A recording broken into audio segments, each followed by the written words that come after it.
இயேசுவின் சீசர்கள் மனுஷரை பார்த்து கேட்ட கேள்விகளில் ஒன்று ரோமர் 2:21 இப்படி இருக்க மற்றவனுக்கு போதிக்கிற நீ உனக்குத்தானே போதியாமல் இருக்கலாமா என்று கேட்டார். களவு செய்யக்கூடாது, உபசாரம் செய்யக்கூடாது, விக்கிரக வழிபாடு கூடாது என்று பிரசங்கித்த ரோமாபுரியிலிருந்து இயேசுவின் சபையார் தாங்களே தவறுகளை தைரியமாக செய்து வந்தபோது அப்போஸ்தலனாகிய பவுல் இப்படி இருக்க மற்றவனுக்கு போதிக்கிற நீ உனக்குத்தானே போதியாமல் இருக்கலாமா என்று கேட்டார். வாழ்க்கை வேறு வார்த்தை வேறு என்று முரண்பாடாக வாழ்ந்து வந்தார்கள்.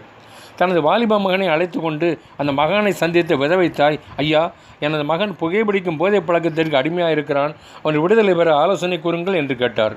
மகனோ ஒரு வாரம் கழித்து வருமாறு கூறினார்.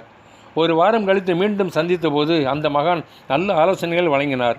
அப்போது அந்த தாயார், ஐயா, இந்த ஆலோசனையை முதல் முறை வந்தபோதே வழங்கியிருக்கலாமே என்று கேட்டார்.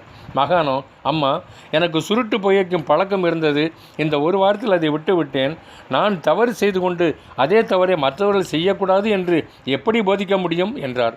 அது சரிதானே.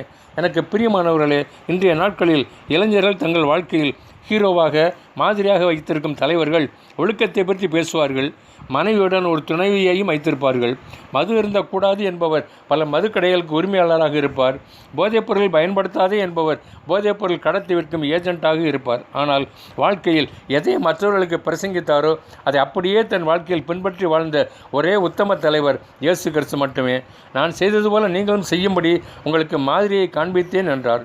கடைசியாக சகோதரரே, உண்மையுள்ளவைகள் ஒழுக்கமுள்ளவைகள் அவைகளோ, நீதியுள்ளவைகள் கற்புள்ளவைகள் அவைகளோ, அன்பும் நற்கீர்த்தியும் உள்ளவைகள் அவைகளோ, புண்ணியம் புகழ் எதுவோ அவைகளையே சிந்தித்து கொண்டிருங்கள், அவைகளையே செய்யுங்கள் என்று வேதம் கூறுகிறது.